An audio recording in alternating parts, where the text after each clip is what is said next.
Hi, I'm scared. What am I scared of exactly? Threats, of course. Being scared, I'm obviously going to want to avoid those threats, though that may be what my opponent wants me to do. Threats are a very powerful tool to control someone and can allow you to get openings that you otherwise would not be able to. I'm going to teach you what exactly a threat is, how to use them, and how your opponent may be using them. Well, what is a threat? A threat is something that your opponent really doesn't want to get hit by. Chances are, the threat is something that's a kill or combo move, especially if it's very good in other ways. Your opponent's aversion to this move can range from being outright scared of it to just keeping it in mind as an option they should avoid. The rest assured, they really don't want to get hit by it. So how do you actually use a threat? Well, first, you need to know if your opponent is actually intimidated by it. The ways in which you use an option are entirely dependent on whether your opponent is thinking about them or not. It's very easy to see if your opponent is averse to a threat, since they'll be more likely to pick options that either avoid it or beat it out altogether. Even if this doesn't mean your opponent is necessarily looking to get away from your threat, it's a telltale sign that you shouldn't be using it. You want to eventually make your opponent do what will get hit by your threat, but that will require some conditioning.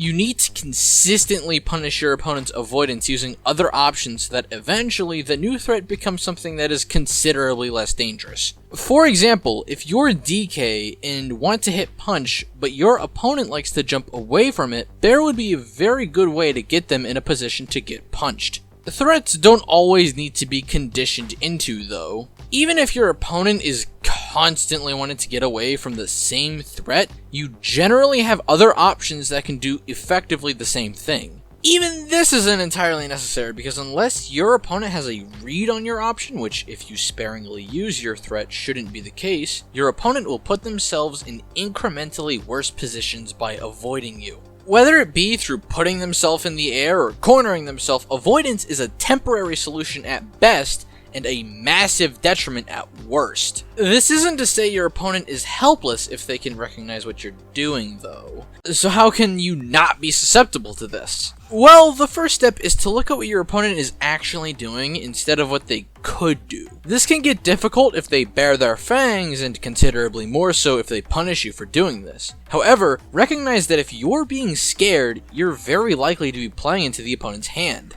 The ideal situation is to know that an option is possible, but to not focus on it to such a degree that it becomes a large flaw in which your opponent can punish hard. If your opponent is actually using their threat too much, then instead of trying to avoid it, attempt to punish it. Even if you can't do so directly, every option has a flaw. For example, Corrin Bear is a very traditionally safe move. However, it's terrible on parry and relinquishes a lot of Corrin's space. This is on top of having no arc, so it doesn't cover opponents going above or below Corrin. You're generally going to want to make your own call when it comes to dealing with threats, though. It's all about how your opponent uses that threat. If your opponent is using their threat as an explicit neutral tool, avoiding and punishing that option becomes viable. Though, if your opponent has more reserved uses for a tool, then it may be best to look at how they deal with your reaction to it. Oh, what about threat ranges? Good question.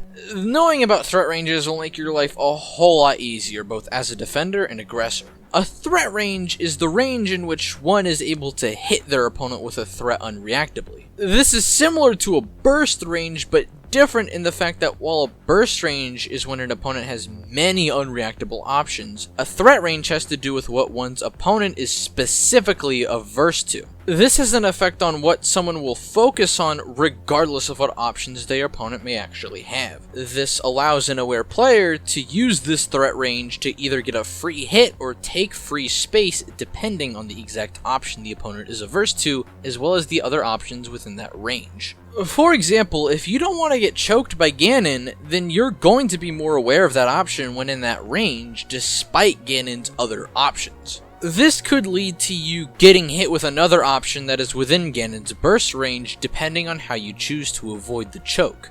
This is why being aware of the range of your threat is important. If your opponent is in that range, they'll likely try to avoid that instead of everything else you have. Though being aware of this range is also important for the one that is being threatened.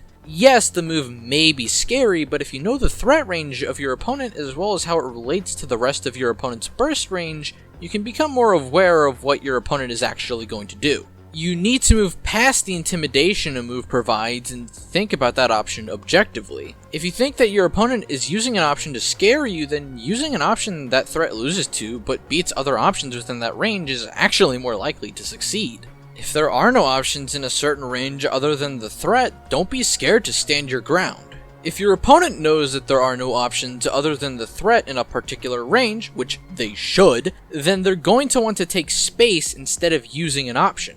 They can, of course, use the threat anyway if you're careless, but this goes more into the rare mix-up side of things instead of being a reliable option. Awareness is key for both players here. Whoever is less aware is unlikely to be the victor. A quick aside. So a few things felt a bit unclear after I recorded everything, so here's some extra. When thinking about threats, I find that I really should have categorized them into two parts. Those parts being perceived threat versus a real threat. A perceived threat is what your opponent is focusing on. Whether it's actually dangerous or not doesn't matter. This is what is on the top of their priority list, and if you can change it to something that's not very dangerous, then that makes your life a whole lot easier. A real threat is more akin to a win condition. Your real threats are what you want. So how I see it when it comes to threats is that you want to get into a position where your real threat is more likely, be it through conditioning or literally taking a better position. In the best case scenario, your perceived threat will have a level of dissonance to your real threats. Put simply, you want your opponent to focus on anything other than what you actually want. Done. Threats are simultaneously difficult and easy to deal with. Yes, it may be objectively true that you need to look at the rest of your opponent's options, but since we're human and not robots, emotions can really get in the way. This is why it takes a lot of experience in stressful situations to really get it down. Just stay aware, look at things objectively, and if your opponent can't do the same, punish them for their respect.